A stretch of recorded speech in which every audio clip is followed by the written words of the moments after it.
याद करिए, दुनिया के अंदर जो आज आर्थिक समृद्धि आपको दिखाई दे रही है, इसका जो इतिहास है वो 400-500 वर्षों का है। भारत ने ये समृद्धि पहले पाई है, फिर धीरे धीरे करके हम लोगों ने जब अपने स्वयं के संसाधनों पर विश्वास करना बंद कर दिया, अपने यहां के इनोवेशन को प्रोत्साहित करना बंद कर दिया, रिसर्च एंड डेवलपमेंट की एक्टिविटीज हमारी बाधित हुई, तो हम विपन्न होते गए। हमारे यहां तो टूरिज्म किस रूप में जाता था, यानी मान्यता क्या थी? उत्तर से दक्षिण को जोड़ने के लिए क्या था? केदारनाथ में अगर जलाभिषेक करना है तो रामेश्वरम का जल लेके आना है, और रामेश्वरम में जलाभिषेक करना है तो गंगोत्री का जल लेकर के आप जाइए। लोग जाते थे उत्तर से दक्षिण को जोड़ने का, 12 ज्योतिर्लिंगों के माध्यम से पूरे देश को एकजुट करने का, पूरब से पश्चिम को जोड़ने का, ये सभी माध्यम थे। और लोग आते थे, जाते थे, व्यापक पैमाने पे जाते थे। गांव का गांव यात्रा में निकलता था। एक उम्र के बाद लोग मान लेते थे कि भाई अब इनकी उम्र हो गई है, अब ये तीर्थाटन पे निकले। जिन लोगों को लगता था कि ये यात्रा दुर्गम है, दुरूह है, तो उसको ये मान लिया जाता था कि भाई इसकी अंतिम विदाई भी कर दो।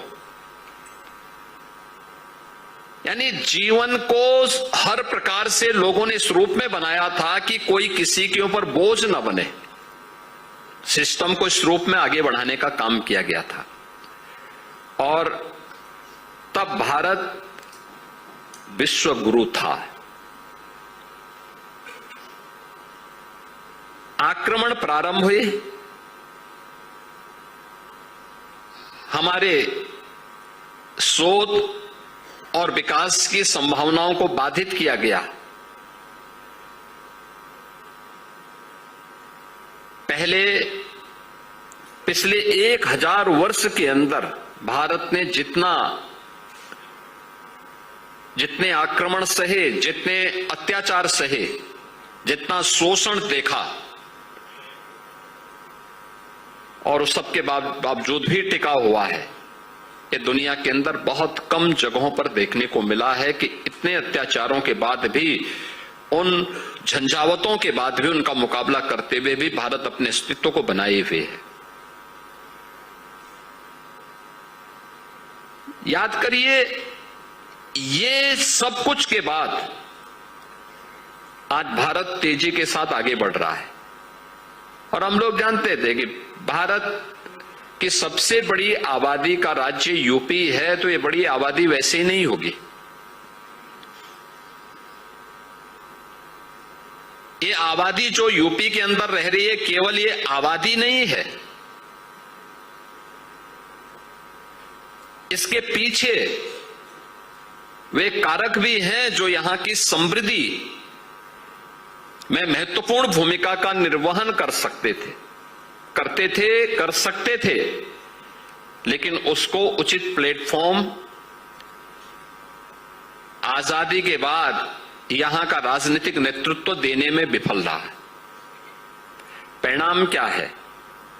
एक प्रकार की भ्रम की स्थिति चारों ओर बनी हुई थी। उत्तर प्रदेश जैसे राज्य में, याद करिए, आज से 9-10 वर्ष पहले इस उत्तर प्रदेश को लोगों ने प्रश्न प्रदेश बना दिया था। नौजवान के सामने पहचान का संकट था, व्यापारी पलायन कर रहा था, किसान आत्महत्या कर रहा था, पर्व और त्योहार के पहले जो उत्सव होने चाहिए थे, उन उत्सव की जगह उपद्रव शुरू हो जाते थे, दंगे फसाद होते थे,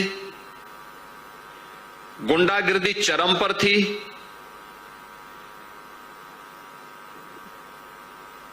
सरकार के पैरेलल, उसके समानांतर माफिया और गुंडे प्रवृत्ति के तत्व सत्ता का संचालन करते थे। कोई नियुक्ति में पारदर्शिता नहीं थी, भाई भतीजावाद था, बिजली नहीं मिल पाती थी, सड़कें नहीं थी, जो परंपरागत उद्यम थे वे दम तोड़ रहे थे, सरकार की कोई पॉलिसी नहीं थी, न नियत थी और न कोई नीति ही थी। परिणाम क्या होना था? उत्तर प्रदेश को बीमारू राज्य बनना ही बनना था। नौजवान के सामने पहचान का संकट आना ही आना था। किसान की लागत ज्यादा थी, उत्पादन कम था, न तकनीक थी, न बिजली थी, न पानी था, न बीज था, न बाजार था। तो उसके सामने आत्महत्या के सिवाय बचता क्या था? क्योंकि इसके लिए कोई दूसरा रोजगार भी नहीं था।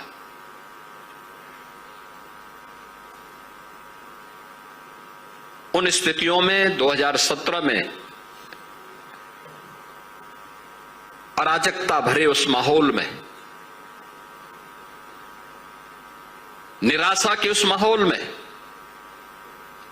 असुरक्षा के उस माहौल में प्रधानमंत्री मोदी जी के आह्वान पर उत्तर प्रदेश वासियों ने विश्वास करके उत्तर प्रदेश में एक डबल इंजन की सरकार बनाने के लिए अपना आशीर्वाद दिया। सरकार बनी। सरकार बनने के बाद हम लोगों ने, आपने देखा होगा सरकार जब बनी थी हमारी, तो मैंने लगभग 1 महीने तक केवल एक काम किया। मेरे मंत्रिमंडल के जितने सहयोगी थे उन सबको मैं बिठाता था शाम को 6 बजे से लेकर के रात 12 बजे तक, और केवल 2 मुद्दों पे चर्चा होती थी। एक, अलग अलग मंत्रालयों से संबंधित जो उनके अलग अलग विभाग थे, उन विभागों के प्रेजेंटेशन होते थे, उन पे चर्चा होती थी, उनकी कार्य योजना बनती थी। 1 महीने तक यही हो रहा था। बहुत सारे लोगों की समझ में नहीं आ रहा था ये क्या हो रहा है, सरकार चल रही है या ये सब हो रहा है। उनको नहीं पता था कि इस प्रेजेंटेशन में छुपा हुआ है, इस कार्य योजना में छुपा हुआ है एक उस नए उत्तर प्रदेश का भविष्य जो अब बीमारू राज्य से भारत के ग्रोथ इंजन की एक नई यात्रा को प्रारंभ करने वाला है। 1 महीने तक हमारा चला था ये सब कार्यक्रम, और फिर 1 महीने के बाद तब हमने अपनी पहली कैबिनेट की बैठक की थी।